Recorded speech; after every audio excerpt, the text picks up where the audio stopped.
I walked through the front door in my wedding dress, expecting to find my husband getting ready for our ceremony. Instead, the house was empty except for his best man Alan sitting at our kitchen table, surrounded by documents and looking grim. A note on the counter read, "Emergency business trip. Alan will explain everything. The wedding is postponed indefinitely. Seth." Before we jump back in, tell us where you're tuning in from, and if this story touches you, make sure you're a subscriber, because tomorrow, I've saved something extra special for you. Tell us a duh. Alan looked up with eyes full of regret and said, "We need to talk, Caroline. Your husband isn't who you think he is." I nodded, still clutching my bouquet. 3 days later, Seth was begging me not to destroy his life completely. The morning of October 15th was supposed to be the happiest day of my life. I had spent the night at my sister Elena's house, following the old tradition of not seeing the groom before the wedding. My dress, a stunning ivory silk gown that had taken months to find, hung perfectly pressed and ready. The ceremony was scheduled for 4 p.m. at the Riverside Gardens, followed by a reception for 150 guests. At 11 a.m., I drove to the house Seth and I shared on Maple Street, expecting to find controlled chaos. Seth should have been getting ready with Alan King, his best man since college. The caterers were supposed to arrive at noon to pick up the final head count. Our photographer, Jasmine Jameson, was scheduled to start shooting getting ready photos at 1 p.m. Instead, I found our driveway empty, except for Alan's silver Honda. No catering van, no florist truck, no signs of wedding day preparation. The silence should have been my first warning. I used my key to enter through the front door, my heels clicking against the hardwood floors we'd refinished together last spring. "Seth," I called out, my voice echoing in the unusually quiet house. "Alan? Where is everyone?" The living room was pristine, too pristine. None of Seth's usual clutter, no garment bags hanging from doorways, no boxes of wedding favors or last-minute supplies. It looked like a house where no one lived, not a home about to host the final preparations for a wedding. That's when I saw Alan sitting at our kitchen table, still in casual clothes instead of his groomsman attire. He looked up as I entered, and I immediately noticed something was terribly wrong.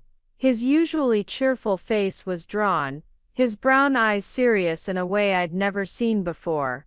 Spread across the table were manila folders, bank statements, and what appeared to be legal documents. "Caroline," he said softly, standing up as if unsure whether to approach me. "You look beautiful.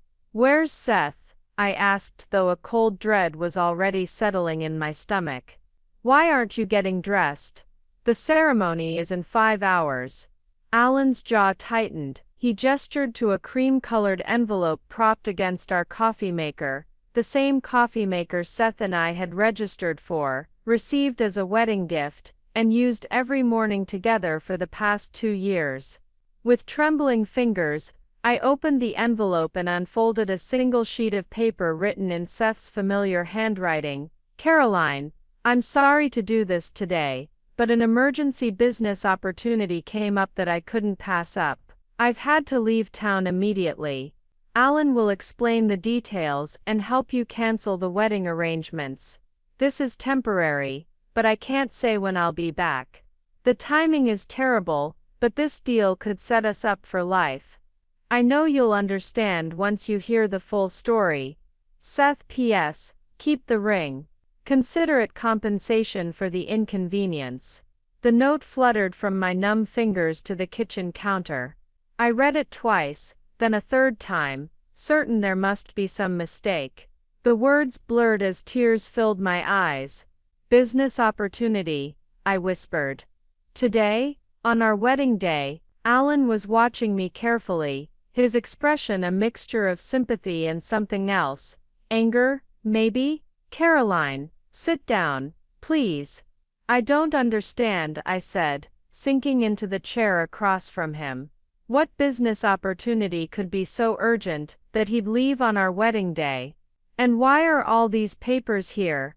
Alan ran his hands through his dark hair, clearly struggling with how to begin. How much do you know about Seth's work at Morrison Financial? He's a senior account manager, I replied automatically. He handles investment portfolios for high net worth clients. He's been there for 4 years, got promoted twice. Why? When did you last check your joint bank account? The question seemed to come from nowhere. I don't know, maybe 2 weeks ago. We've been so busy with wedding preparations. Seth handles most of the banking anyway, since he's better with numbers. Alan pulled out his phone and placed it on the table. I need you to log into your account right now. Something in his tone made my hands shake as I opened our banking app. Our joint checking account, which should have had at least $15,000 for wedding expenses and honeymoon costs, showed a balance of $847.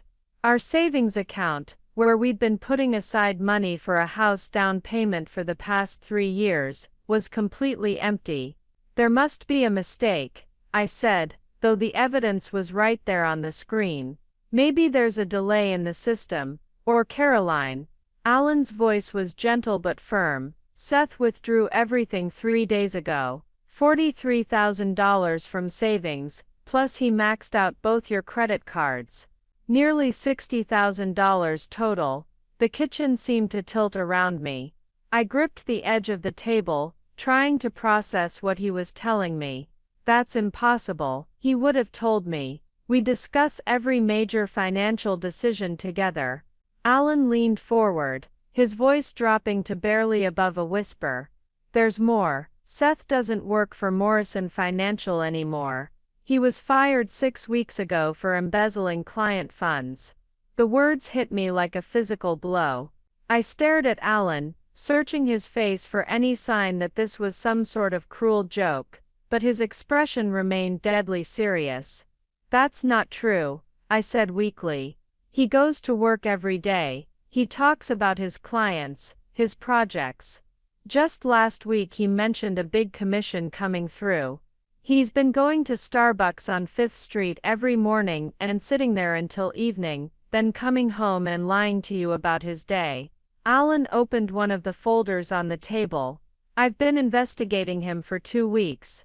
I have photos, credit card receipts, witness statements. I shook my head, unable to accept what I was hearing. Why would you investigate Seth? He's your best friend.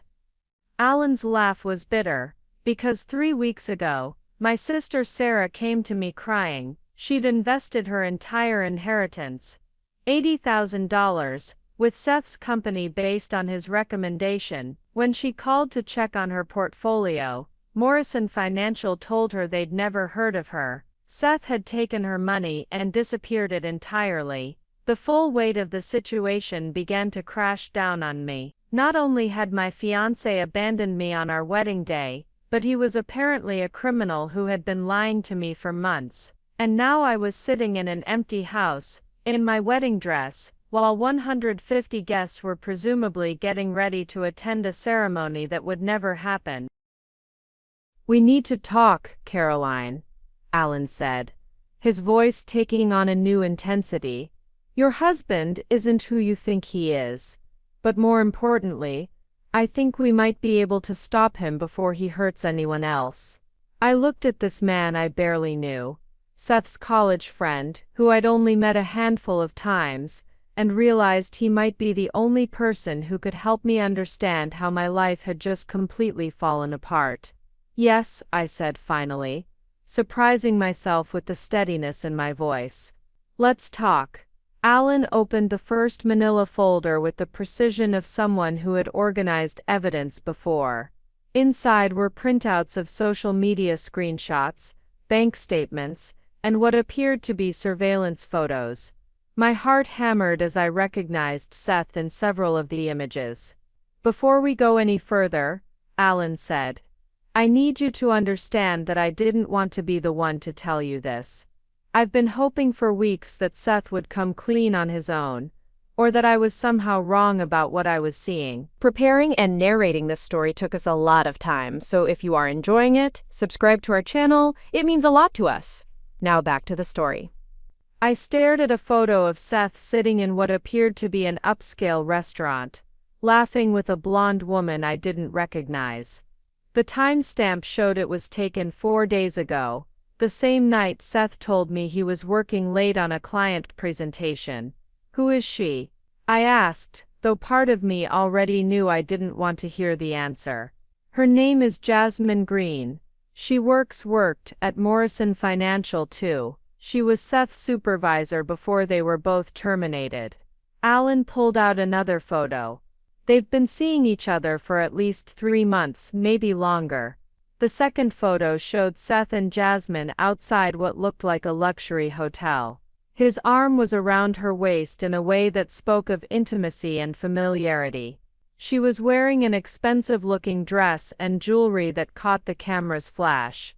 "I hired a private investigator," Alan continued, his voice careful and measured. "After what happened to my sister, I needed to know the full scope of what Seth was doing." The PI followed him for 2 weeks. He spread out more photos like a horrific deck of cards. Seth and Jasmine at various restaurants, shopping at high-end stores, entering and leaving the same downtown apartment building multiple times. In one particularly damning image, they were at what appeared to be a jewelry store, with Jasmine holding up her left hand to examine a ring. "When was this taken?" I asked, pointing to the jewelry store photo. Alan checked the timestamp. "Last Tuesday. The same day you had your final dress fitting." While I had been making last-minute alterations to my wedding gown, my fiancé had been shopping for engagement rings with another woman. The betrayal cut so deep I felt physically nauseous. "There's more," Alan said quietly. He pulled out a stack of financial documents. The PI also looked into Seth's finances. "He's been living a completely different life than what he's shown you." I examined the papers with growing horror. Credit card statements showing expensive dinners, hotel stays and luxury purchases, all on dates when Seth had told me he was working late or attending business functions. Receipts for a weekend trip to Napa Valley that had supposedly been a work conference. Charges at high-end boutiques where Seth had apparently been buying gifts for someone who wasn't me. "How did you get all this?" I asked. "Seth put my sister down as a reference when he applied for several new credit cards 6 months ago," Alan explained. "She gave the investigators permission to request copies of his credit reports and financial records. Everything here is legal." A new thought struck me with sickening clarity. "Our wedding expenses," I said slowly. "He insisted on handling all the vendor payments himself. Said it would be easier to track everything through his business account." Alan nodded grimly. "I was hoping you wouldn't realize that part yet, but yes. The PI checked with several of your vendors yesterday." He opened another folder, this one containing what appeared to be email printouts and phone records. "The florist, the photographer, the caterer, none of them have been paid. Seth gave them all your contact information and told them the bills would be settled after the wedding." My hands were shaking as I looked through the evidence. Overdue notices, threatening emails about canceled services, calls from vendors demanding payment. Some of the bills were from as far back as 2 months ago. "So not only is there no wedding today," I said, my voice hollow, "but I'm personally responsible for thousands of dollars in vendor fees that I thought had already been paid. At least $12,000 by my count." Alan confirmed. "Maybe more." I put my head in my hands, trying to process the magnitude of Seth's deception. This wasn't just infidelity or even embezzlement. It was a systematic betrayal that had been planned for months. Every conversation about our future, every discussion about wedding details, every intimate moment we'd shared had been built on lies. "Caroline," Alan said gently, "I need to show you something else." He pulled out his phone and opened what appeared to be a social media account I didn't recognize. This is Jasmine's Instagram. It's private, but the PI managed to get access through a mutual connection. The account was full of photos I hadn't been prepared to see. Jasmine wearing what appeared to be expensive jewelry, posing at exotic locations, showing off designer clothes and handbags. But it was the captions that made my blood run cold. Building our dream life together. I read aloud from a post dated 3 weeks ago. Soon we'll be free to start fresh somewhere new. Another post from last week showed Jasmine at what I now realized was a spa day. Pre-wedding pampering. Getting ready for the next chapter of our lives. Pre-wedding pampering. I repeated, the words tasting bitter. She was getting ready for her own fresh start while I was getting ready for my wedding. Alan scrolled to the most recent post, dated just yesterday. It was a photo of 2 airplane tickets with the destination partially visible. Costa Rica. They're not just running away together, I said, the pieces finally clicking into place. They're fleeing the country. The flights are for tonight, Alan confirmed. Red-eye to San Jose, with a connection to a smaller regional airport. The PI traced the booking to a credit card Seth opened using your information as a co-signer. I stared at the tickets, feeling the last of my illusions crumble. While I had been lying awake last night, too excited about our wedding to sleep, Seth had been finalizing his escape plan with his mistress. How long have you known all this? I asked. Alan's expression was pained. I suspected something was wrong 3 weeks ago when my sister came to me. But I didn't have proof until the PI finished his investigation 5 days ago. I've been trying to figure out how to tell you without destroying you completely, and you waited until today. I was hoping Seth would confess or call off the wedding himself. I kept thinking maybe he'd develop some conscience at the last minute. Alan's voice was heavy with regret. I realize now how naive that was. I stood up abruptly, pacing to the window that looked out onto the street, where I had expected to see wedding preparations in full swing. Instead, I saw only ordinary Saturday afternoon suburban quiet. They're going to get away with it, I said. Seth steals from your sister, embezzles from his company, ruins me financially, and by tomorrow morning, he'll be sipping cocktails on a beach in Costa Rica. Alan was quiet for a moment. When he spoke, his voice had a different quality, harder, more determined. Not necessarily, he said. That depends on whether you're willing to fight back. I turned from the window to face Alan, who was studying me with an intensity I hadn't noticed before. There was something in his expression that suggested he knew far more than he'd revealed so far. What do you mean, fight back? I asked, returning to my seat at the kitchen table. Alan hesitated, then reached into the largest folder he hadn't yet opened. Caroline, I need to tell you something about myself that Seth doesn't know, something that might change how you see this entire situation. He pulled out what appeared to be an official badge and identification card. I leaned forward to read it, my eyes widening as the words came into focus. Alan King, Financial Crimes Investigator, State Bureau of Investigation. You're a cop? I stared at him in disbelief. Financial Crimes Specialist, he corrected. I've been undercover for the past 8 months, investigating a network of embezzlement and investment fraud cases across the state. Morrison Financial was one of our primary targets.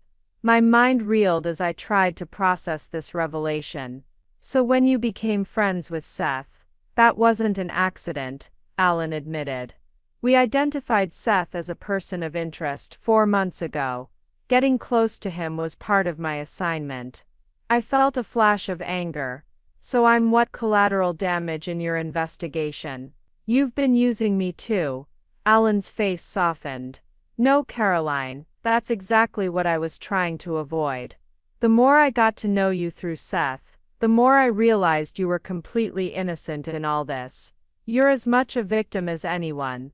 He opened another section of the folder, revealing documents I'd never seen before. Bank records, transaction logs, and what appeared to be internal communications from Morrison Financial. Seth's been running a sophisticated Ponzi scheme, Alan explained. He'd bring in new investors like my sister Sarah, collect their money, and use it to pay false returns to earlier investors, while skimming huge amounts for himself. I examined the documents, recognizing some of the names. The Hendersons? They live 3 streets over. Seth said he was helping them with their retirement planning. He took them for $47,000, Alan said grimly. There's also the Jameson family from your church, Elena's neighbor Mrs. Green, and at least 6 other families in this area. He specifically targeted people in your social circle, because your reputation gave him credibility. The scope of Seth's betrayal was becoming clearer, and it was worse than I had imagined. He hadn't just been stealing from strangers, he'd been systematically defrauding people I knew, people who trusted him because they trusted me. How much total? I asked, dreading the answer. Over $500,000 from private investors, plus another $200,000 he embezzled directly from Morrison Financial's client accounts. Alan pulled out a detailed spreadsheet, 23 victims that we know of, with more probably coming forward once news of this breaks. I stared at the numbers, feeling sick. And I had no idea. I lived with him, slept next to him every night, planned a future with him, and I never suspected any of this. He's very good at compartmentalization, Alan said. Most successful financial criminals are. They create completely separate identities, and never let the worlds overlap, except with Jasmine. Jasmine was his partner, not just his mistress. She was the one helping him identify targets within Morrison Financial, and forge the necessary paperwork. They've been planning this exit strategy for months.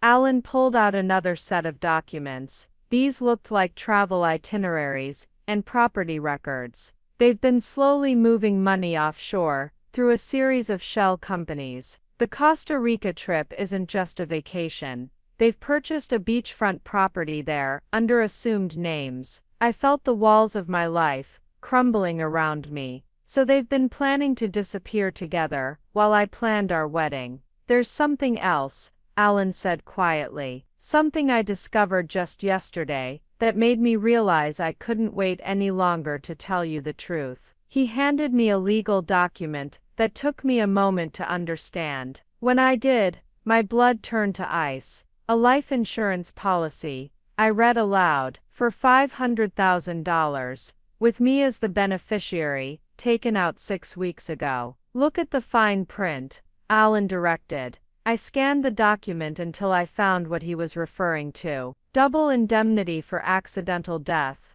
I whispered. $1 million if the death appears accidental. Alan nodded gravely. Combined with some research the PI did into your upcoming honeymoon plans, we became very concerned about your safety. Our honeymoon, I thought back to the elaborate trip Seth had insisted on planning himself. We're supposed to leave for Costa Rica tomorrow. He said he wanted to surprise me with all the details. The same region where he and Jasmine bought property. The same flights they're taking tonight, just 24 hours earlier. The implication hit me like a physical blow. You think he was planning to kill me. I think he was planning to make it look like you died in an accident, while on your honeymoon, collect the insurance money, and then disappear with Jasmine to start their new life. Alan's voice was steady, but I could see the anger in his eyes. The perfect crime, grieving widower inherits everything,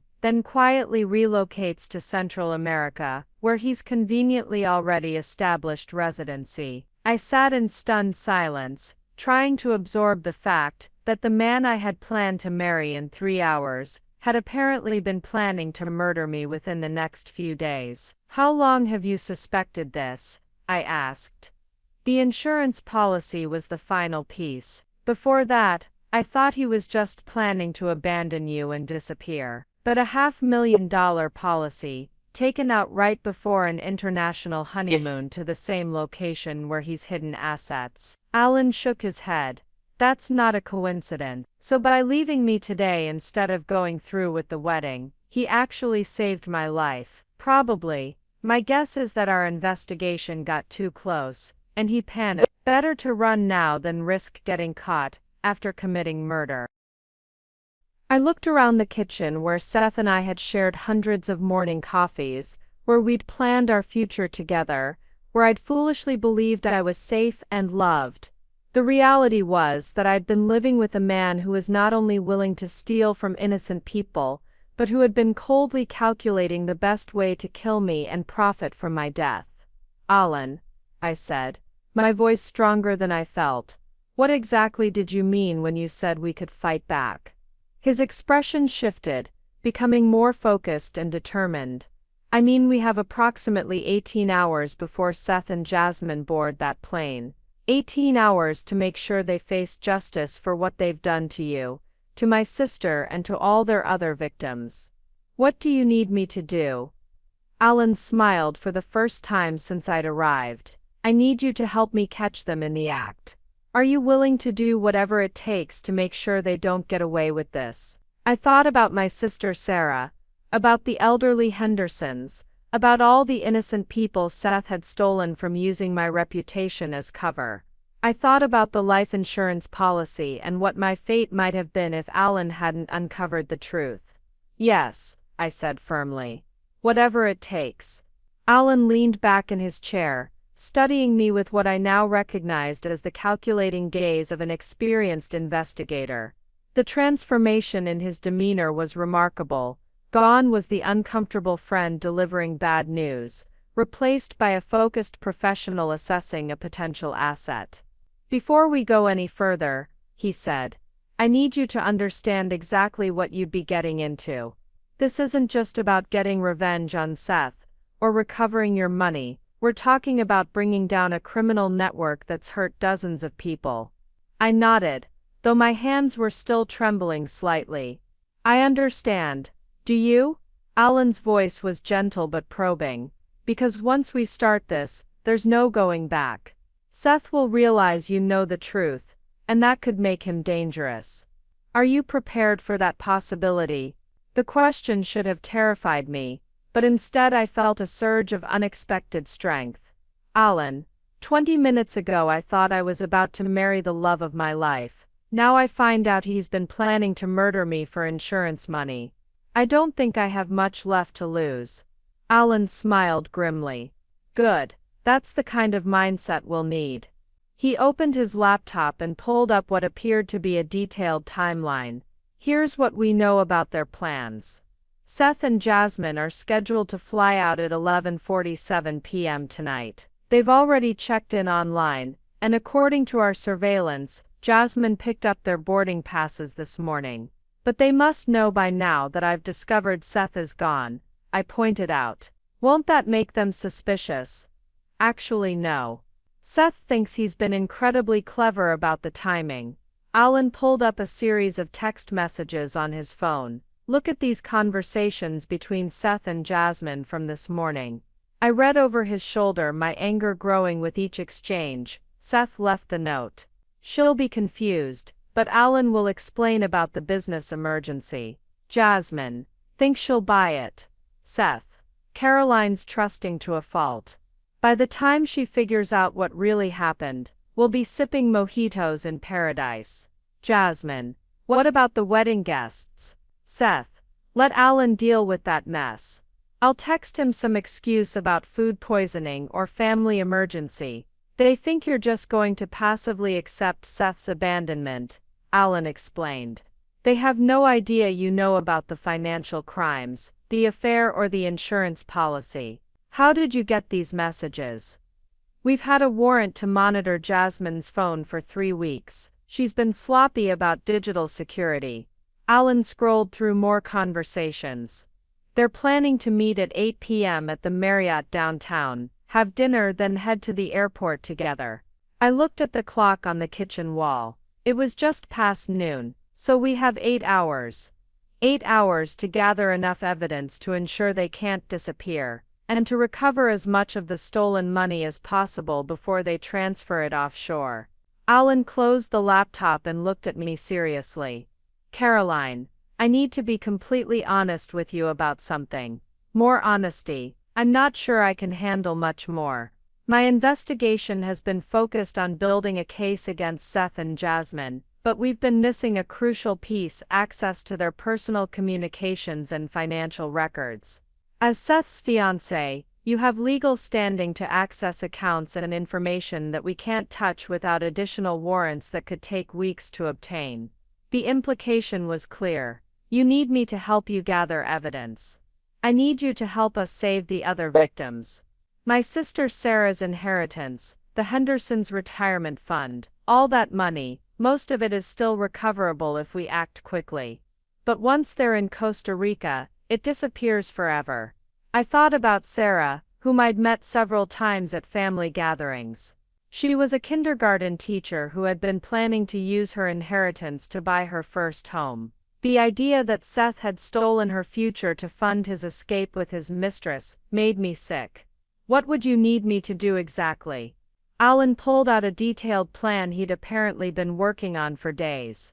First, we need you to access your joint accounts and document every fraudulent transaction. As his fiancé, you have legal access to those records. The accounts are already empty, but the transaction history will show where the money went. We can trace the shell companies and offshore transfers. He pointed to another section of his notes. Second, we need you to go to your house, your real house, not this rental, and look for any physical evidence Seth might have left behind. I was confused. What do you mean rental? Alan's expression grew grim. Caroline, Seth's been lying to you about more than just his job. This house you've been living in together. He's been renting it month to month under a false name. You're not on the lease, and neither is he, legally speaking. The hits just kept coming. So I don't even have a home. Your name is still on the deed to the condo you owned before you moved in with Seth, right? The one you thought you sold. We did sell it. Seth handled all the paperwork. We used the money I stopped, realization dawning. We didn't sell it, did we? He's been renting it out and pocketing the money while telling you it was sold. Your name is still on the deed. It's actually been generating about $1,500 a month in rental income that Seth's been hiding from you. I put my head in my hands. Is there anything about my life that wasn't a lie? Your feelings were real, Alan said quietly. Your love for him, your excitement about your future together, none of that was fake, even if he was manipulating it. After a moment I looked up. What's the third thing? Third. You said first we document the accounts, second we search for evidence. What's third? Alan hesitated. Third is the most dangerous part. And I want you to think carefully before you agree. We need to make Seth believe everything is going according to his plan, right up until the moment we spring the trap. Meaning you need to contact him. Make him think you're devastated, but accepting his explanation. Convince him that you're not suspicious, just heartbroken. Alan pulled out a burner phone. We need him to feel safe enough to go through with his original timeline. You want me to help him think he's getting away with it. Until the moment he doesn't. Alan met my eyes. Caroline, I won't lie to you. If Seth realizes we're on to him, he could disappear tonight instead of sticking to his schedule. He could transfer the remaining money immediately, or worse, he could decide you're too much of a liability to leave behind. The warning was clear, but I found myself thinking about all the innocent people Seth had victimized, and about what my fate would have been if Alan hadn't uncovered the truth. Okay, I said, surprising myself with how steady my voice sounded. I'm in, all the way. Alan smiled, and for the first time since I'd walked into this nightmare, I felt like I wasn't facing it alone. Good, he said, extending his hand across the table. Partners. I shook his hand firmly. Partners. Now let's destroy the bastard. Alan wasted no time transitioning from alliance building to action. Within minutes, he had transformed our kitchen table into a command center, spreading out laptops, phones, and surveillance equipment with the efficiency of someone who had done this many times before. First priority is documenting everything in your joint accounts, he said, handing me a tablet connected to a portable printer. We need screenshots of every transaction, every transfer, every suspicious activity from the past 6 months. As I logged into our banking system, Alan was already on his phone with what sounded like other law enforcement contacts. It's King. I need the Costa Rica team activated immediately. Target flight is UA 847 departing at 11:47 p.m. Yes, both suspects confirmed. The banking records painted an even worse picture than I had imagined. Starting 3 months ago, there had been a systematic pattern of transfers from our joint account to a series of business accounts I'd never heard of: Tropical Ventures LLC, Sunset Holdings, Paradise Investment Group. These shell companies, I said, showing Alan the screen. They're all Seth's, his and Jasmine's. Look at the incorporation dates. Alan pulled up a legal database on his laptop, all filed within days of each other, all listing fake addresses. He pointed to one entry. That address is a UPS store. That one's a vacant lot. I continued scrolling through months of transactions, each one representing another piece of my life that had been stolen. The down payment we'd been saving for a house, transferred to Sunset Holdings. The money I'd inherited from my grandmother, moved to Paradise Investment Group. Even smaller amounts that I'd thought were routine expenses had been systematically diverted. There, Alan said, pointing to a pattern of smaller transactions. See how he's been taking $200 to $300 every few days. Never enough for you to notice immediately, but it adds up. $12,000 over 3 months. I calculated, feeling sick. I never even realized it was gone. Alan's phone rang. A call from someone identified only as Director Martinez. He answered immediately. We're in the evidence-gathering phase. Yes, she's fully cooperative. Understood. After hanging up, he turned to me with renewed urgency. Caroline, I need you to think carefully. Has Seth ever brought work home? Files, documents, a laptop he uses for business. He has a home office upstairs, I said, but he always keeps it locked. Says he has to maintain client confidentiality. We need to get in there, right now. We went upstairs to a room I'd rarely entered during the 2 years I'd lived here. Seth had always been protective of his workspace, claiming it was boring financial paperwork that would only confuse me. The door was locked, but Alan produced a small set of tools from his jacket. Is this legal? I asked as he worked on the lock. You live here, you have a right to access any room in your own home. The lock clicked open. Besides, everything we find will be admissible since you're consenting to the search. Seth's office was meticulously organized in a way that seemed almost obsessive. File cabinets lined one wall, each drawer labeled with codes that meant nothing to me. A large desk dominated the room, with multiple monitors and what appeared to be professional-grade computer equipment.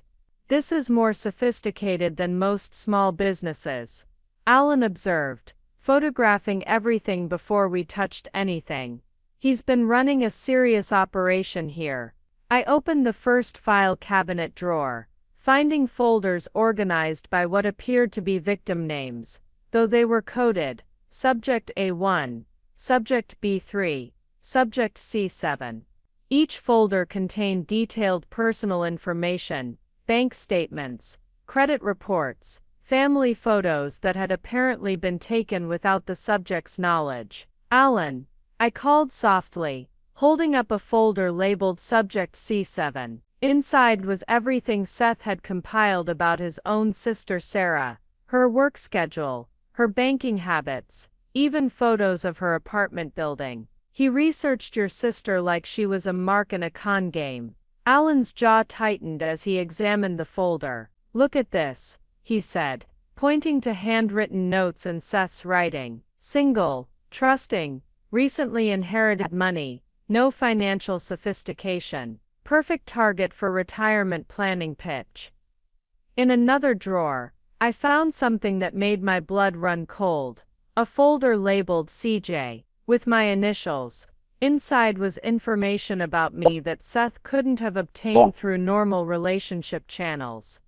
My complete credit history, employment records going back 5 years, even medical records. He's been profiling me too, I whispered, flipping through pages of notes about my personality, my weaknesses, my financial habits. One note read, extremely trusting, defers to authority figures, poor attention to financial details, ideal long-term asset for credibility and access. Caroline, Alan said from across the room, you need to see this. He was standing in front of a wall map of Central America with dozens of pins and connecting strings, like something from a conspiracy thriller. Each pin was labeled with dates, dollar amounts, and what appeared to be transportation routes. This isn't just about running away to Costa Rica, Alan said. This is a detailed plan for moving through multiple countries, probably with the goal of reaching a non-extradition location. I studied the map,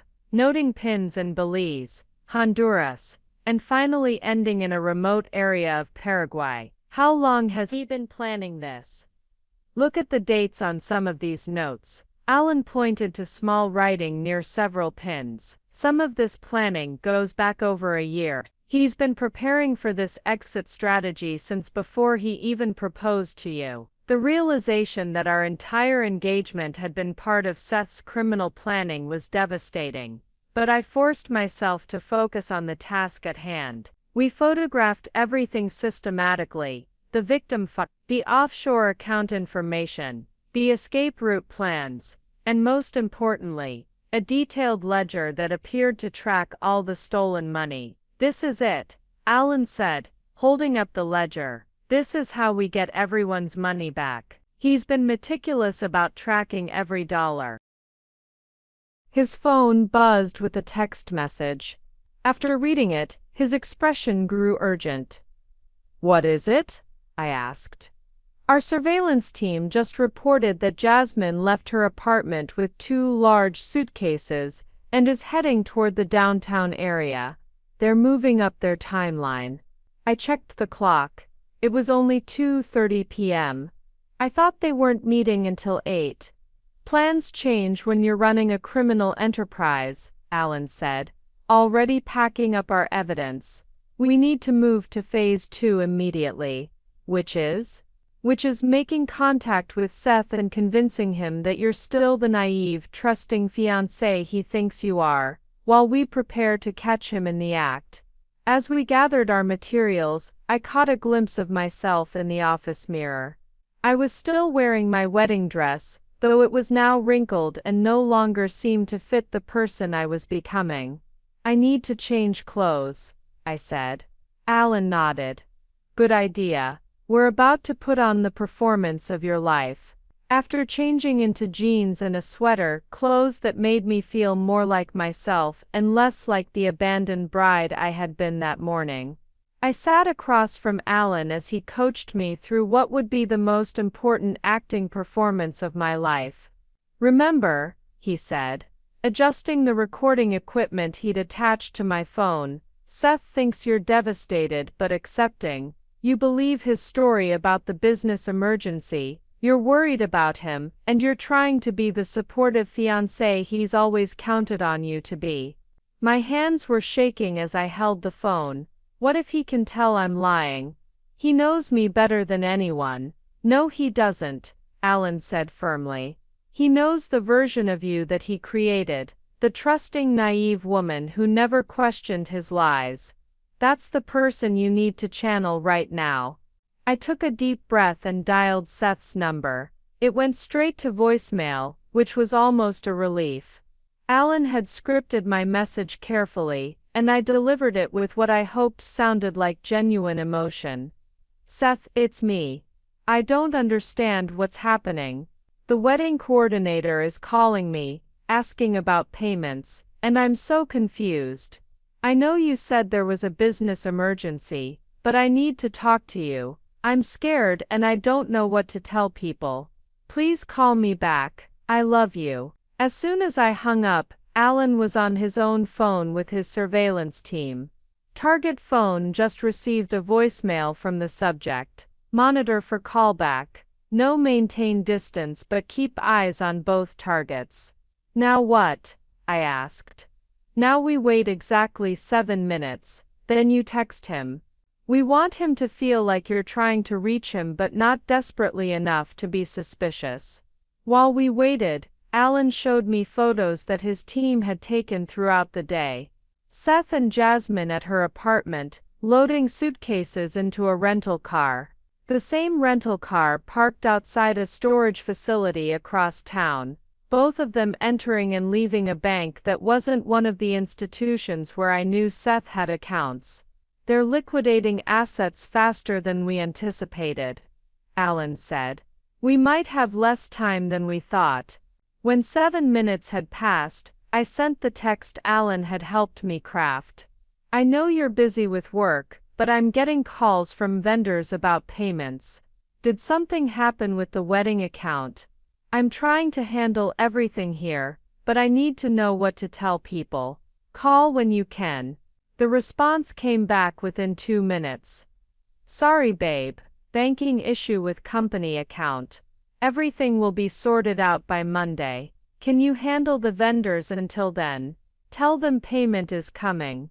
Love you. Alan read over my shoulder, his expression grim, classic stalling tactic. He's buying time to get out of the country before anyone realizes the extent of the fraud. Should I respond? Yes, but we need to plant a seed that will make him feel secure about his timeline. Alan thought for a moment. Tell him you're exhausted and you're going to your sister Elena's house for the weekend to recover from the shock. Make him think you're retreating from the situation instead of investigating it. I typed, okay, I trust you to fix this. I'm going to stay at Elena's for a few days. I can't handle dealing with all the questions right now. I love you and I know you'll make this right. Perfect, Alan said as Seth's response came back. Good idea. Rest up, everything will be better soon. Promise. While I had been texting with Seth, Alan's team had been busy. His phone was buzzing with updates from multiple sources, surveillance teams, financial investigators, and what appeared to be federal agents who were now involved in the case. Caroline, he said, after ending a call, we just got confirmation that Seth and Jasmine visited 3 different banks today, closing accounts and withdrawing cash. They're not just moving money electronically, they're taking physical currency with them. How much? Approximately $200,000 in cash, based on the withdrawal amounts our team observed. The scope of Seth's planning was staggering. This wasn't a panicked escape, it was a methodical extraction of every dollar he could steal before disappearing forever. Alan's phone rang again, and I could hear the urgency in the caller's voice even though I couldn't make out the words. After a brief conversation, Alan turned to me with a new intensity. They've changed their flight, he said. Instead of the 11:47 p.m. departure, they're now booked on a 6:30 p.m. flight. They're leaving in less than 4 hours. My heart sank. So we're too late. Not if we act now. Alan was already gathering his equipment, but we need to move to the final phase immediately. Which is what? Which is you agreeing to meet Seth face to face before he leaves. The idea terrified me. He'll know something's wrong the moment he sees me. Not necessarily. We're going to tell him that you've discovered something that makes you want to run away with him. I stared at Alan. What could possibly make him believe that? Alan smiled grimly as he pulled up a document on his laptop. You're going to tell him that you've just learned you're pregnant. The fake pregnancy test he showed me was remarkably convincing. This will make him think you want to be with him more than ever, and it explains why you've been emotional and unpredictable today. It also gives him a reason to let his guard down. And then what? Then we spring the trap. Alan's expression was deadly serious. Caroline, in about 3 hours, you're going to help us catch a dangerous criminal who was planning to murder you. Are you ready for that? I thought about all the innocent people Seth had victimized, about the life he had stolen from me, and about what would have happened to me if Alan hadn't discovered the truth. Yes, I said firmly, let's end this. While Alan coordinated with his law enforcement team, I found myself thinking about all the people in my life who had been touched by Seth's deception. It wasn't just me. He had systematically used my relationships and reputation to gain access to victims. I need to make some calls, I told Alan. There are people who need to know what's happening, and some of them might have information that could help us. Alan looked up from his laptop, where he was reviewing surveillance footage. Who are you thinking of contacting? My sister Elena first. She introduced Seth to the Jameson family from our church, and I think she might have recommended him to other people as well. Good thinking. But Caroline, you can't tell anyone the complete truth yet. We can't risk word getting back to Seth before we're ready. I nodded, understanding the delicate balance. I called Elena, who answered on the first ring. Caroline, how are you holding up? I heard about the wedding postponement from Mrs. Green next door. She said there was some kind of family emergency. That was interesting. Somehow news of the cancelled wedding was already spreading through our neighborhood network, but with a story that wasn't the one Seth had told me. Elena, I need to ask you something important. How many people have you referred to Seth for financial advice? Oh, quite a few over the past year. Why? Is everything okay? You sound strange. Just answer me, please. Who specifically? Well, the Jamesons from church, obviously. And I gave his card to my yoga instructor Sarah. She came into some inheritance money. Oh, and the elderly couple who lives behind me, the Greens. Their grandson was asking about college investment planning. Elena's voice grew concerned. Caroline, what's going on? Why are you asking about Seth's clients? I can't explain everything right now, but I need you to call those people and ask them to document any money they've given to Seth. Tell them to keep records but don't contact him directly. You're scaring me. What happened with the wedding? Really? Before I could answer, there was a knock at the front door. Alan gestured for me to continue my call while he went to investigate. Elena, I promise I'll explain everything soon. Just please make those calls and tell people to preserve their records. I hung up as Alan returned with an elderly woman I recognized as Mrs. Corey Green from 2 houses down. She was carrying a casserole dish and looked deeply concerned. Mrs. Green, I said, surprised by the timing of her visit. Oh dear, she said, taking in my casual clothes and the equipment spread across the kitchen table. I heard about the wedding being cancelled and I wanted to check on you. But I also needed to ask you something about Seth. Alan and I exchanged glances. What about Seth? I asked carefully. Well, it's probably nothing, but my Harold was going through our financial statements last night, and he noticed some irregularities in the investment account Seth set up for us. She set down the casserole and pulled out a folder of papers. We've been trying to reach him all week, but his office says he's no longer with the company. Alan stepped forward, showing his badge. Mrs. Green, I'm investigating some irregularities with Seth's business practices. Would you be willing to share those documents with us? The relief on her face was palpable. "Oh, thank goodness." Harold said something didn't feel right, but we weren't sure who to contact. As Mrs. Green spread out her financial records, I called Elena back.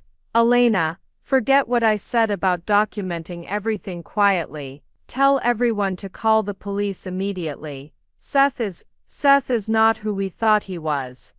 "What do you mean?" "I mean he's been stealing from people. All those referrals you made, they were victims." The silence on the other end of the line stretched for several seconds. "Caroline, are you saying that people I recommended to Seth, people who trusted me, have been robbed?" "I'm saying we're going to make sure they get their money back." Within an hour my phone was ringing constantly. Word had spread through our interconnected community networks with the speed that only small-town communication could achieve. Elena had called her yoga class, Mrs. Green had contacted her bridge club, and the Jamesons had reached out to their church community. "This is good," Alan said as we fielded calls from potential victims. "The more people who come forward now, the stronger our case becomes." By 4 p.m., we had documented statements from 12 different individuals or families who had given money to Seth for various investment schemes. The total amount was staggering, over $300,000 from people in our immediate community alone. "He was using you as his credibility," Mrs. Green observed as she helped organize the victim statements. "People trusted him because he was Caroline's fiancé, and everyone knows what a lovely, honest girl you are." The hardest call came from Sarah King, Alan's sister, who had driven over as soon as she heard what was happening. "I blamed myself," she said, tears in her eyes as she sat at our kitchen table. "I thought I had been stupid to trust someone I barely knew with my inheritance. But he wasn't a stranger, he was Alan's friend, and your fiancé. He used our family connection to make me feel safe." "None of this is your fault," I told her firmly. "Seth is a professional criminal who targeted good people." Alan's phone buzzed with an urgent message. After reading it, he looked up with grim satisfaction. "Our surveillance team just confirmed that Seth and Jasmine are at the airport, 3 hours early. They're trying to get on an earlier flight." I felt a surge of panic. "Are we too late?" "No. Airport security has been alerted, and we have plainclothes officers positioned throughout the terminal.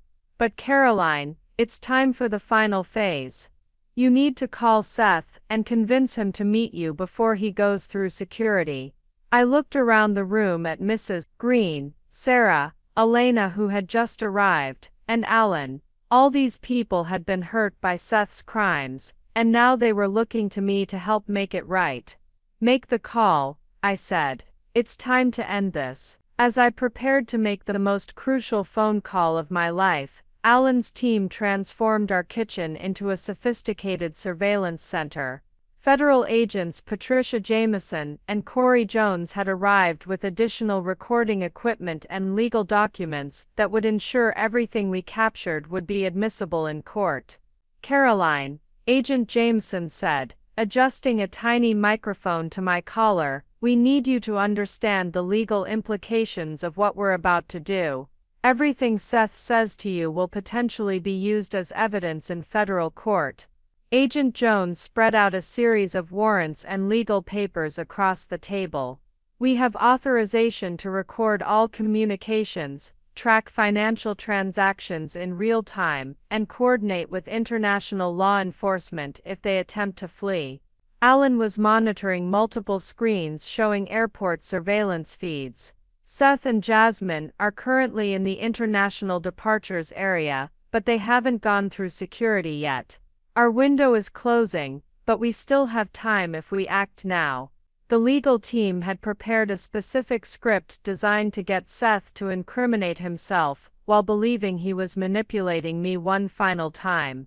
The fake pregnancy test was just one part of a larger deception that would hopefully expose the full scope of his criminal enterprise. "Remember," Agent Jameson coached me, "Seth thinks he's smarter than everyone else. His ego is his weakness. If you can make him feel like he's convincing you to do something against your better judgment, he'll reveal more than he intends to. I took a deep breath and dialed Seth's number. This time, he answered on the second ring. Caroline? I thought you were staying at Elena's place. I was, but Seth, something happened. Something that changes everything. I let my voice tremble with what I hoped sounded like excitement mixed with fear. What are you talking about? I'm kind of in the middle of something important here. I'm pregnant. The silence on the other end stretched for several seconds. Agent Jones was recording everything while simultaneously tracing the call location. You're what? I took a test this morning after you left. I was feeling sick, and I thought it was just stress from the wedding, but Seth, we're going to have a baby. I could practically hear him thinking, calculating how this information affected his plans. When he spoke again, his voice had taken on the manipulative tone I now recognized from our entire relationship. That's incredible news, babe. But the timing is complicated with this business situation. That's why I'm calling. I don't care about the wedding, or the house, or any of that anymore. I just want to be with you and start our family. I paused, letting emotion creep into my voice. Seth, I want to come with you. Whatever this business opportunity is, wherever you're going, I want us to be together. Alan gave me a thumbs up. This was exactly the response they had hoped for. Caroline, this isn't the kind of opportunity where I can just bring someone along. It's complicated. I have money, I said, following the script we had prepared. My grandmother's inheritance, remember? It's in my personal account, separate from our joint accounts. $28,000. We could use it for whatever you need. The silence was longer this time. I could imagine Seth's mind working, seeing an opportunity to steal even more money before disappearing. Where are you right now? He asked finally. At home, Seth. I'm scared. I don't understand what's happening with the business, or why you had to leave so suddenly, but I trust you. I've always trusted you. Agent Jameson was frantically typing on her laptop, coordinating with the airport surveillance team. She held up a note. He's moving toward the exit. Babe, listen to me carefully, Seth said, his voice taking on an urgent quality. I need you to go to the bank right now and withdraw that money. All of it. Cash. Right now. But it's Saturday afternoon. There's a branch downtown that's open until 6 on Saturdays. Can you get there? Yes, I think so. But Seth, why do we need cash? Because where we're going, credit cards and checks don't work the same way. It's a developing market. Lots of opportunities, but everything runs on cash transactions. Alan was coordinating with his team through hand signals. 2 agents were already heading to the downtown bank branch, Seth had mentioned. Okay, I said. I'll get the money. But Seth, I need to see you. I need to know that we're really doing this together. Meet me at the Marriott downtown. The bar on the 2nd floor. 6:30. But what about your flight? I thought you had to leave tonight. Plans change when you're building a future for our family. His voice was smooth, practiced. Caroline, I know this is all confusing, but I need you to trust me one more time. Can you do that? Yes, I whispered. I love you, Seth. I love you too, babe. See you at 6:30. As soon as I hung up, the room erupted in controlled activity. Agent Jones was already on the radio with surveillance teams.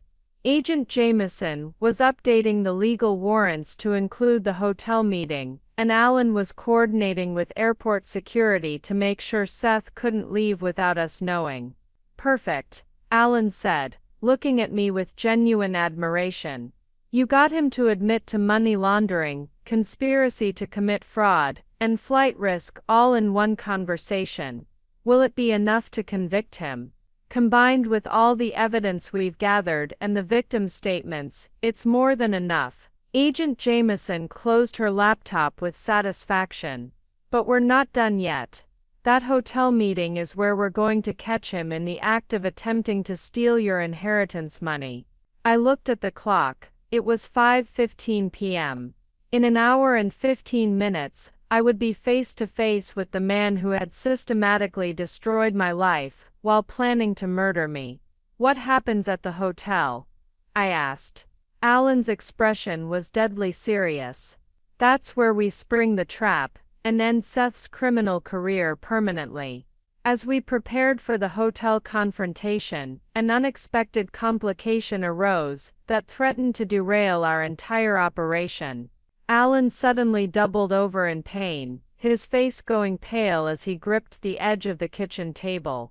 Alan, I rushed to his side as he struggled to catch his breath. It's nothing, he gasped, but I could see sweat beading on his forehead, despite the cool temperature in the house. Just give me a minute. Agent Jameson immediately took charge. Alan, when did you last take your medication? What medication? I asked, alarmed by the implication that this wasn't a sudden issue. Alan straightened slowly, his breathing still labored. I have a heart condition. It's been manageable, but the stress of this case. He trailed off as another wave of pain hit him. You have a heart condition, and you didn't tell me. I felt a surge of protective anger. Alan, you could have had a heart attack while we were gathering all that evidence. Agent Jones was already on his phone with what sounded like emergency medical services. We need a paramedic unit at the Maple Street location, but keep it quiet. No sirens, no lights. This is part of an ongoing federal investigation. I'm fine, Alan insisted, though his color was still poor. We can't abort the operation now.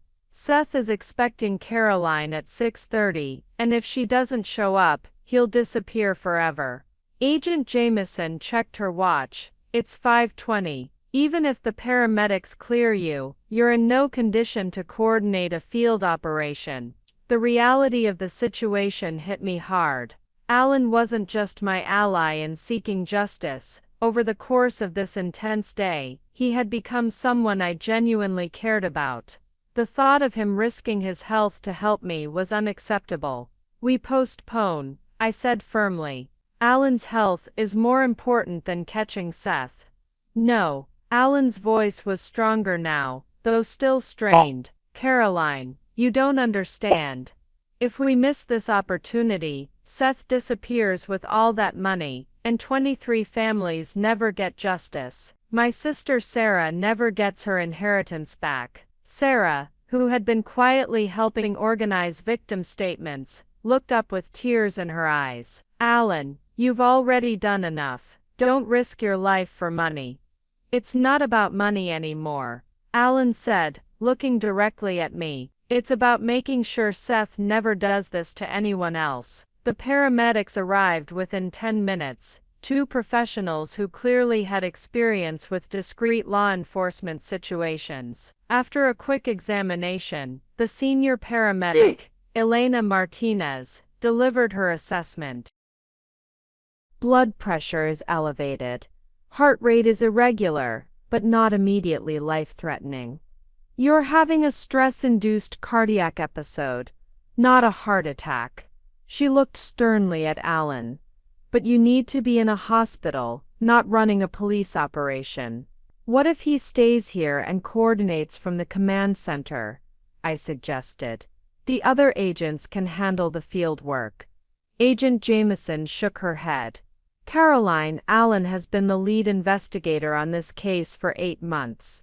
He knows Seth's patterns, his psychology, his likely reactions better than anyone. Without him in the field, the operation becomes much more dangerous for you. The paramedic was hooking Alan up to a portable heart monitor. I can give you medication to stabilize your heart rate and reduce the chest pain, but it will make you drowsy. Your reaction time will be compromised. Do it, Alan said, without hesitation.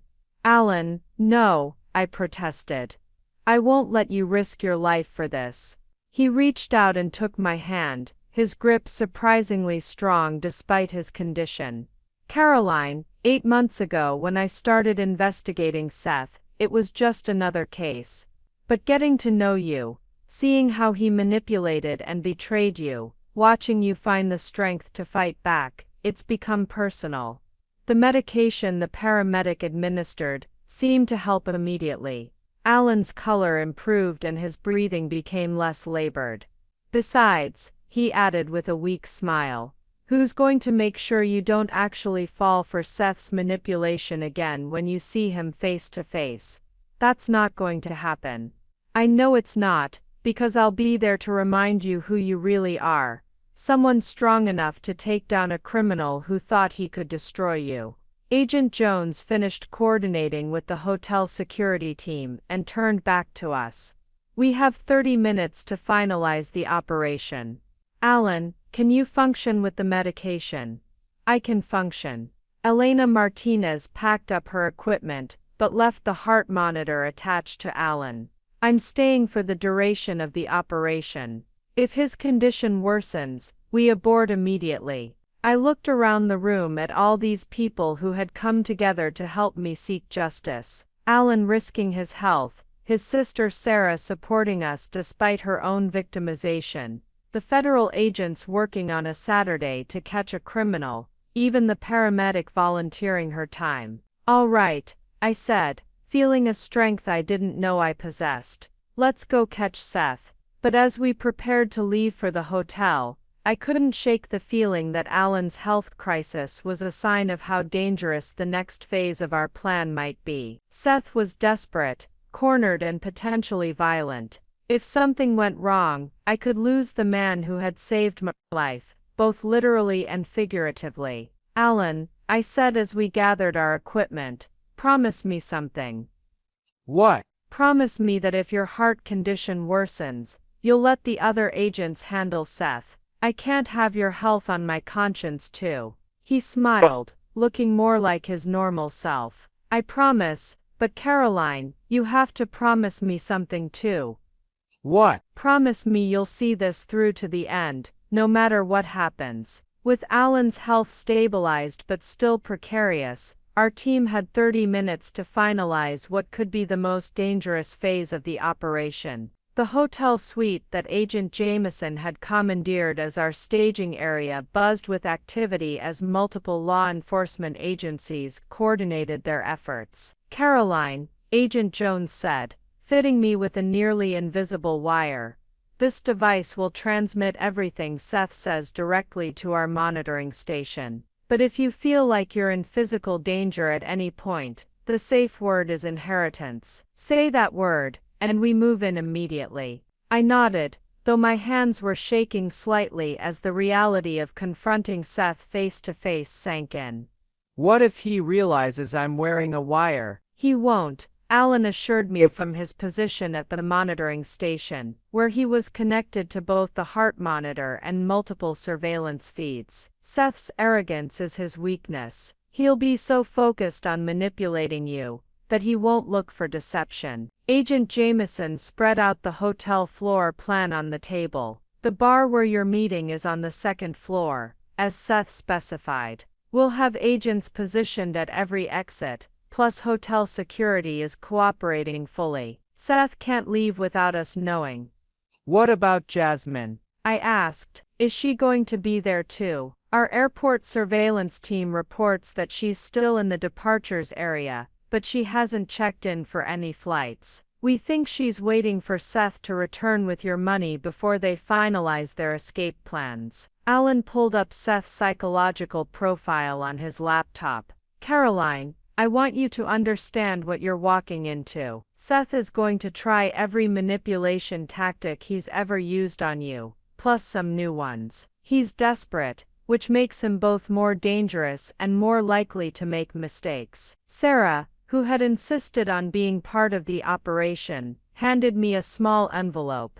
These are photos of some of his victims, people from our community who trusted him because they trusted you. If you start to waver, if he starts to convince you that maybe he really does love you, look at these. I opened the envelope to find photos of Mrs. Green, the Jameson family, Elena's yoga instructor, and several other faces I recognized from around town, all people who had been hurt because Seth had used my reputation to gain their trust. "Thank you," I said, tucking the photos into my purse. "I won't forget why we're doing this." The paramedic, Elena Martinez, finished checking Alan's vital signs and gave a cautious nod to Agent Jameson. "He's stable for now, but I'm staying on the monitoring station. If his heart rate spikes above 120, we need to consider pulling him from the operation." Agent Jones's radio crackled with an update from the field team. "Target has arrived at the hotel and is proceeding to the second-floor bar. He appears to be alone and is carrying a briefcase. That's probably cash for their escape," Alan observed. "He's planning to combine your inheritance money with whatever liquid assets he's already gathered." I checked my appearance in the mirror one final time. I had chosen to wear a simple black dress that made me look vulnerable but not suspicious, the perfect costume for the role I needed to play. "Remember," Agent Jameson coached me, "you're supposed to be a pregnant woman who's just discovered her fiancé's business opportunity and wants to support him. You're excited, scared and completely trusting. Let him think he's in control." Alan handed me a small device disguised as a phone charger. "If Seth asks you to turn off your phone, use this instead. It looks like you're plugging in your phone, but it's actually a backup recording device. What if he asks to see the money? Tell him it's in your car downstairs. That will give us time to coordinate with the field team if he wants to verify you actually have it." Agent Jones received another radio update. "All units are in position. Hotel security has locked down the service elevators, and we have visual on all stairwells." I stood up, surprised by how steady I felt, despite the magnitude of what I was about to do. "I'm ready." Alan looked at me with something that might have been pride. "Caroline, 6 hours ago you were a victim who had been completely fooled by a sophisticated criminal. Now you're about to help bring down a federal case that could prevent dozens of other people from being victimized. 6 hours ago I thought I was about to marry the love of my life," I replied. "Now I know I'm about to face down the man who planned to murder me. It's amazing what truth can do to a person." Sarah squeezed my hand as I prepared to leave the suite. "Be careful down there. And remember, no matter what he says, no matter how convincing he sounds, he was willing to kill you for money. Don't let him make you forget that." As I walked toward the elevator that would take me down to the bar where Seth was waiting, I could hear Alan's voice through my earpiece. "You've got this, Caroline. We're all here with you."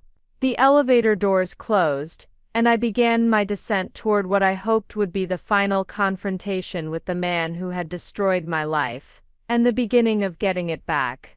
The elevator descended slowly, giving me time to process what I was about to face. Through my earpiece, I could hear Alan's steady voice guiding me, but there was something in his tone that made me increasingly worried about his condition. "Caroline, remember to keep him talking about the money transfers," Alan coached, though I noticed his words were slightly slurred from the heart medication. "We need him to admit on tape how he moved the funds offshore." "Alan, are you okay?" I whispered into my hidden microphone. "I'm fine. Focus on the mission." But Agent Jameson's voice cut through the earpiece with unmistakable urgency. "Alan, your heart rate is spiking. Elena says you need to step back from the monitors." "Not happening," Alan replied firmly. "Caroline needs guidance from someone who understands Seth's psychology." The elevator reached the second floor, and I could see the hotel bar through the glass doors. Seth was sitting at a corner table, looking remarkably calm for someone who was supposedly fleeing the country. He had positioned himself with a clear view of the entrance and exits, the calculated move of someone experienced in deception. "I can see him," I reported quietly. Good. Alan responded, though I could hear the strain in his voice. Remember, you're excited about the pregnancy and eager to start your new life together. Let him think he's convincing you to do something reckless. As I approached Seth's table, he stood up with that familiar charming smile that had fooled me for years. For a moment, seeing him in person again, I felt a confusing mix of emotions: anger, betrayal, but also an echo of the love I had once felt for this man. "Caroline," he said, pulling out my chair with the same gallant gesture he'd made on our first date. "You look beautiful. Pregnancy suits you." "I'm scared, Seth," I said, letting genuine emotion color my voice. "I don't understand what's happening, but I trust you." Through my earpiece, I heard a commotion in the command suite, voices speaking urgently, the sound of medical equipment, and then Elena Martinez saying firmly, "That's it. I'm sedating him. His heart can't take this stress." "No," Alan's voice protested weakly. "Caroline needs." Then his voice cut out entirely. For a moment, panic threatened to overwhelm me. Alan had been my anchor through this entire ordeal, and now I was facing Seth alone, with only the other agents monitoring from upstairs. "Caroline," Seth's voice brought me back to the present. "You seem distracted." "I'm just nervous," I managed. "This is all happening so fast." Agent Jameson's voice came through my earpiece, calmer than Alan's but less familiar. "We're here, Caroline. Continue with the plan." Seth leaned forward, taking my hands in his. His touch, which had once comforted me, now made my skin crawl. "I know this is overwhelming, but I need you to understand. This opportunity could set us up for life. Our child will never want for anything." "Tell me about the opportunity," I said, trying to channel Alan's coaching. "I want to understand what we're getting into." "It's a private investment consortium in Costa Rica, completely legal, but they prefer to work with cash transactions for privacy reasons." Seth's lies flowed as smoothly as they always had. "The returns are incredible. We could triple our money within a year." Through my earpiece, I heard Agent Jones whisper, "He's setting up the money laundering explanation. Keep him talking." "But why did we have to cancel the wedding? Why couldn't you just tell me about this opportunity?"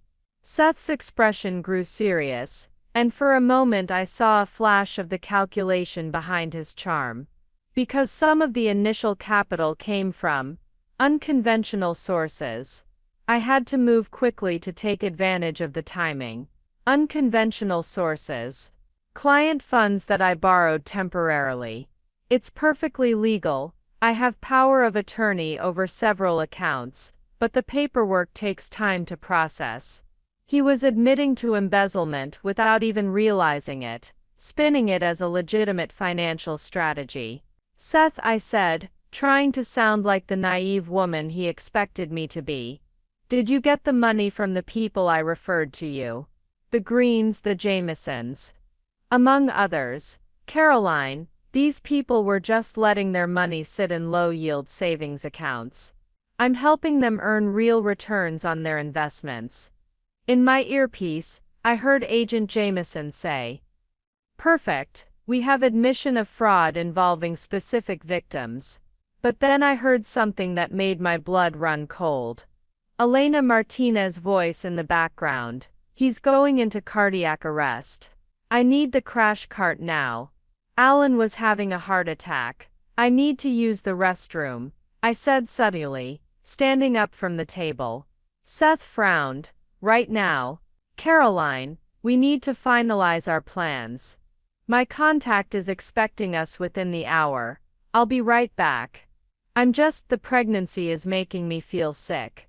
In the hotel restroom, I spoke directly into my wire. "What's Alan's condition?"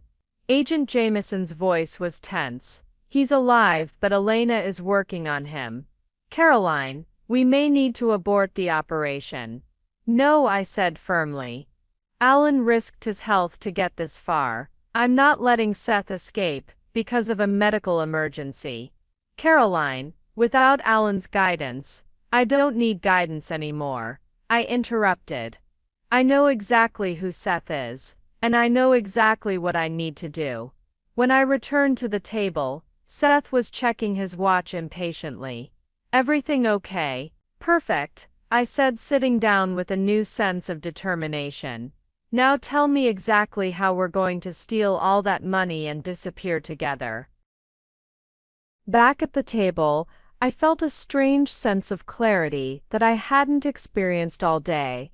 Without Alan's voice in my ear, I was forced to rely on my own instincts. And surprisingly, I found myself feeling more confident than I had since this nightmare began. Seth was still checking his phone nervously, clearly eager to move to the next phase of his escape plan. Caroline, we really need to get that money from your account. My contact in Costa Rica is expecting a wire transfer tonight. Of course, I said, reaching into my purse and pulling out my phone. I can do a mobile transfer right now if you give me the account information. His eyes lit up with greed. Actually, it would be better if we do it in person at the bank. These international transfers sometimes get flagged if they're done electronically. Through my earpiece, I heard Agent Jones whisper, "He's trying to get you to a secondary location. Don't go with him, Seth." I'm feeling really dizzy, I said, placing my hand on my forehead. Maybe it's the pregnancy, but I don't think I should be driving right now. That's okay. I'll drive. We can take my rental car. You have a rental car? What happened to your BMW? For the first time, Seth hesitated. It's in the shop, minor accident last week.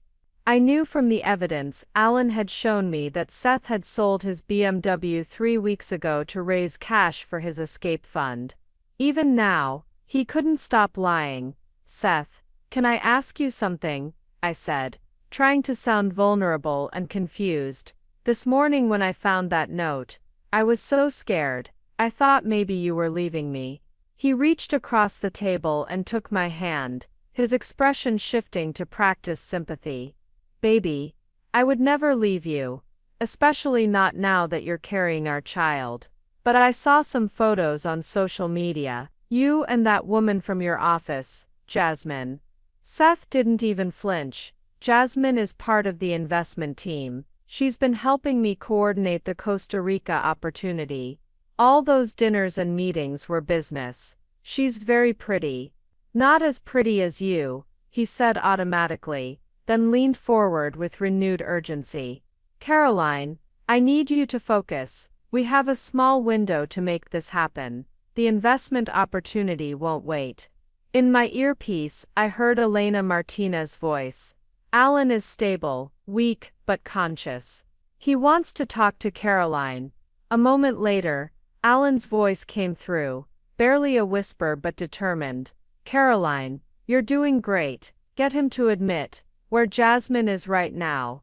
I looked directly into Seth's eyes, channeling every ounce of acting ability I possessed. Seth, I want to meet her. If Jasmine is going to be our business partner, I should get to know her. She's already in Costa Rica, setting up our accounts.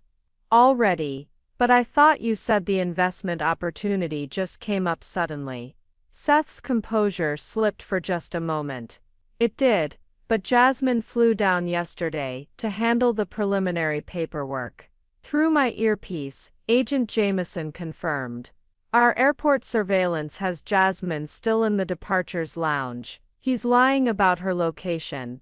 That's so smart of her, I said admiringly. I wish I could be that organized. Seth, can I see a photo of the property we'll be living in? I want to picture our new life together. Seth hesitated, then pulled out his phone and showed me several photos of a beachfront villa. The images were clearly professional real estate photos, not personal pictures. It's beautiful, I gushed. How did you find such a perfect place so quickly? Jasmine has connections in the real estate market down there. Alan's weak voice came through my earpiece.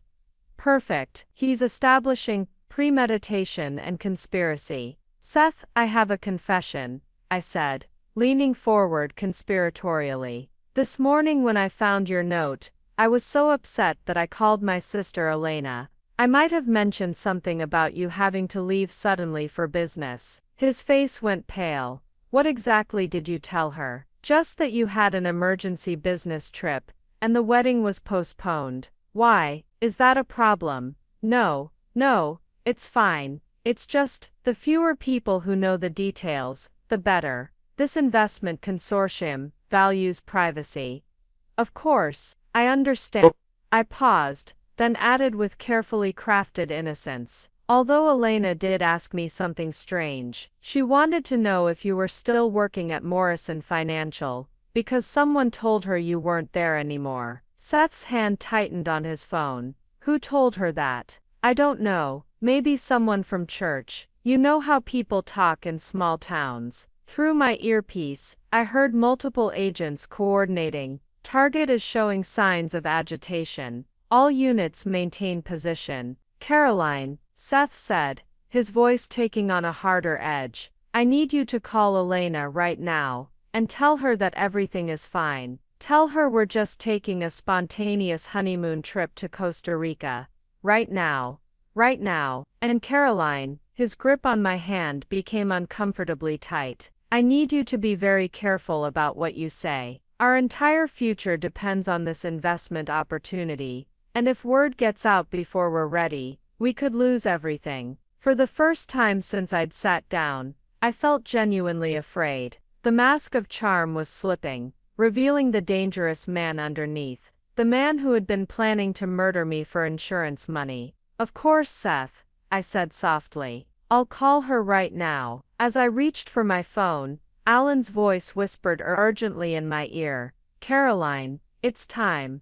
Give the signal. I held my phone in trembling hands, knowing that the next few moments would determine whether months of investigation and preparation would result in justice or disaster. Seth was watching me intently, his facade of loving concern now completely replaced by cold calculation. Actually, Seth, I said, setting my phone down without dialing, before I call Elena, I need to ask you about my inheritance. His eyes narrowed slightly. What about it? When I went to the bank this afternoon, to withdraw the money like you asked, they told me something interesting. I paused, watching his face carefully. They said someone had already attempted to access my account yesterday, using forged authorization documents. Seth's composure cracked visibly. That must be some kind of mistake. The bank manager showed me the documents, Seth. They had your signature on them. Through my earpiece, I heard Agent Jameson's voice. All units, prepare for immediate intervention. Target is showing hostile body language. Seth leaned back in his chair, and I could see him reassessing the situation. Caroline, I think you're confused about what you saw. Am I also confused about Jasmine being at the airport right now, instead of Costa Rica like you told me? The color drained from his face completely. How do I know that you've been planning this escape for months? How do I know about all the money you stole from our friends and neighbors? How do I know about the life insurance policy you took out on me 6 weeks ago? Seth started to stand up, but I continued talking, my voice growing stronger with each revelation. How do I know that you were fired from Morrison Financial for embezzlement? How do I know that this entire relationship was just a con game to give you credibility while you robbed innocent people? Caroline, you need to calm down. How do I know that you were planning to murder me on our honeymoon and make it look like an accident? Seth's hand moved toward the briefcase beside his chair, and I could see desperation replacing calculation in his eyes. The most important thing I know, Seth, is that you're not nearly as smart as you think you are. That's when I said the word that ended everything. Inheritance. Within seconds, the hotel bar was flooded with federal agents. Seth reached for his briefcase, but Agent Jones was already beside him with his weapon drawn. Seth Jameson, you're under arrest for federal charges of wire fraud, money laundering, conspiracy to commit murder, and embezzlement. Seth's eyes found mine across the chaos of his arrest, and the look he gave me was pure hatred. "You have no idea what you've just done, Caroline. You have no idea who you're dealing with." "Actually," I said, standing up as the agents handcuffed him, "I know exactly who I'm dealing with. A pathetic coward who preys on people who trust him." As they led Seth away, Agent Jameson approached me with a look of professional satisfaction, mixed with genuine admiration. "Caroline, that was textbook interrogation work. You got him to contradict himself multiple times and admit to several federal crimes." Through my earpiece, I heard Alan's weak but proud voice, "Outstanding work, partner." For the first time in hours, I smiled genuinely. "Is it over?" "Not quite," Agent Jameson replied. "We still need to pick up Jasmine at the airport." Agent Jameson led me to a private conference room in the hotel where the full scope of our operation was laid out on multiple tables. Seth was being held in a secure area downstairs, while the team prepared for the next phase, confronting him with the mountain of evidence we had gathered. Before we proceed with Jasmine's arrest at the airport, Agent Jameson explained, "We want to give Seth one opportunity to cooperate. Sometimes when criminals realize how much evidence we have, they're willing to help us recover stolen funds in exchange for reduced sentences." Alan had been brought down from the medical suite, still connected to a portable heart monitor, but insisting on being present for this crucial moment. His color was better, though Elena Martinez hovered nearby with obvious concern. "Caroline," Alan said, his voice stronger than it had been an hour ago, "I want you to see what we've accomplished together."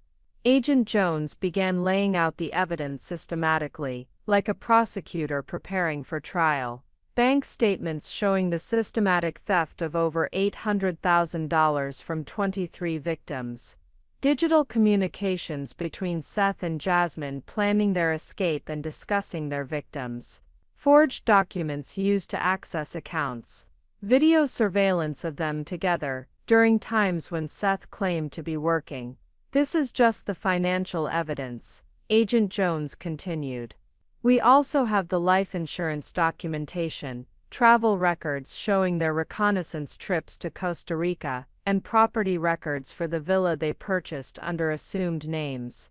The most damning evidence came from Seth's own home office, the detailed victim files, the escape route planning, and most shockingly, a journal where he had documented his manipulation techniques and future plans." "Listen to this," Agent Jameson said, reading from Seth's journal entries. "Caroline remains completely trusting. The pregnancy story will make her desperate to maintain our relationship, giving me access to her inheritance funds before the final phase." She flipped to another entry dated just 2 weeks ago. "Insurance payout plus liquid assets should total approximately $1.3 million. Accident during honeymoon activities will appear completely random. Jasmine has identified remote location with no witnesses." Alan looked at me with a mixture of anger and protectiveness.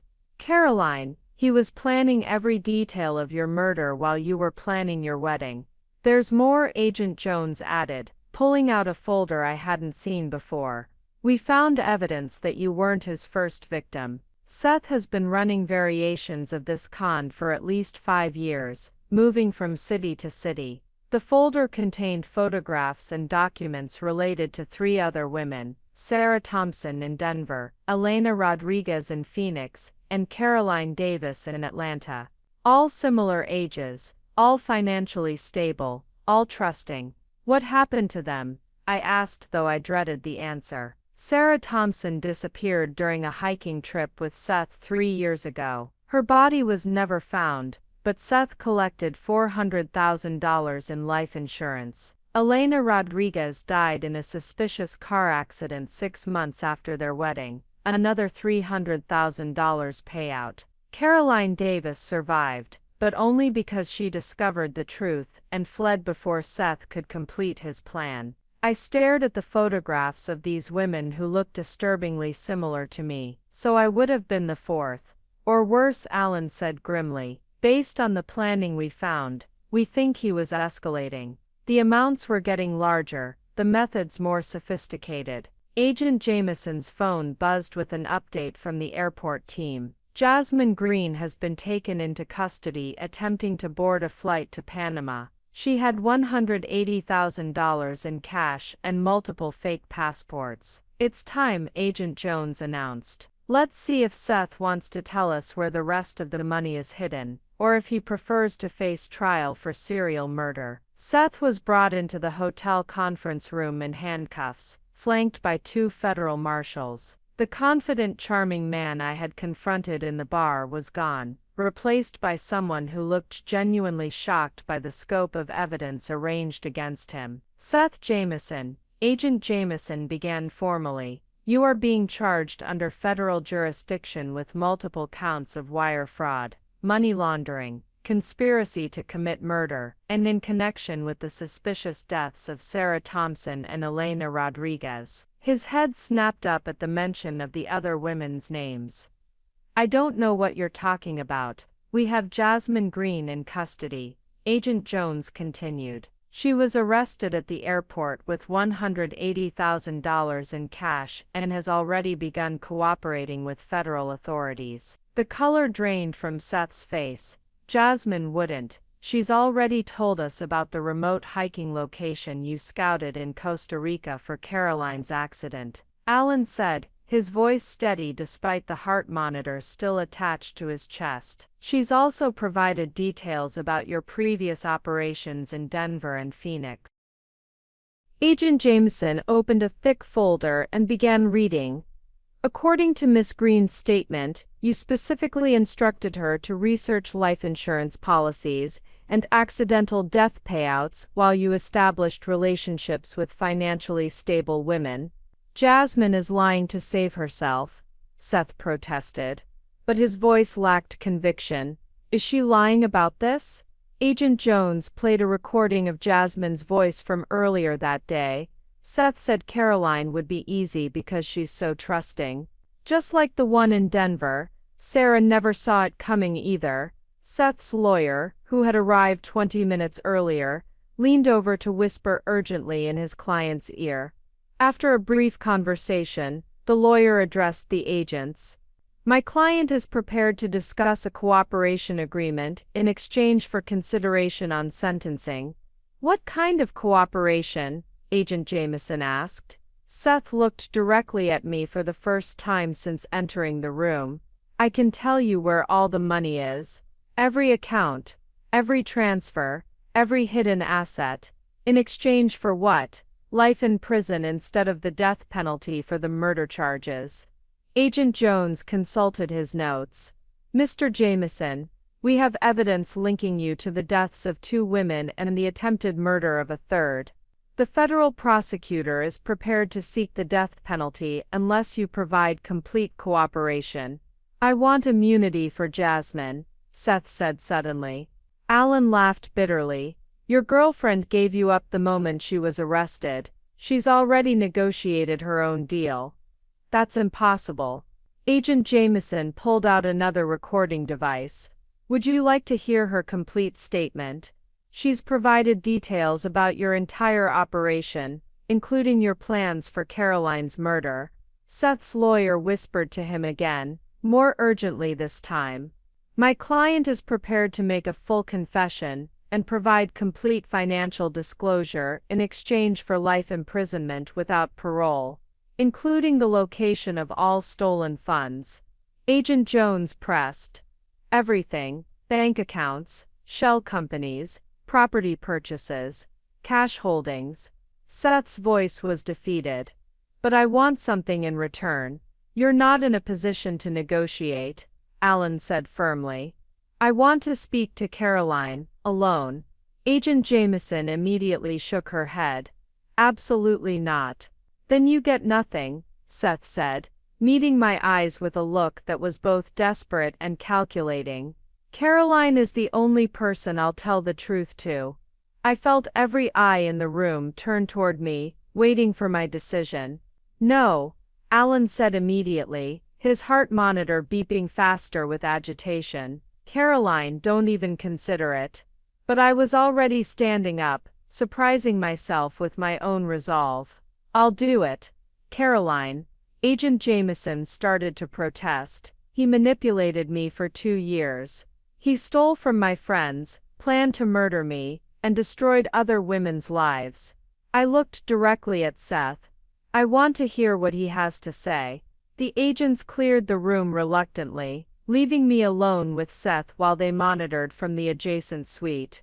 His handcuffs remained secured to the table, and I stayed on the opposite side, maintaining distance. Caroline, Seth began, his voice taking on that familiar tone he'd used to manipulate me for years. You have to understand. Stop, I interrupted. I'm not here to listen to more lies. You said you'd tell me the truth. Where is everyone's money? His expression shifted, the mask finally dropping completely. You have no idea what you've cost me. Years of planning, millions of dollars, stolen dollars. From innocent people. From weak people, he snapped, his true nature finally emerging. People too stupid to protect themselves. Just like you were. Through my earpiece, I heard Alan's voice. Caroline, he's trying to provoke you. Stay focused on the financial information. The money, Seth, where is it? He leaned back, studying me with cold calculation.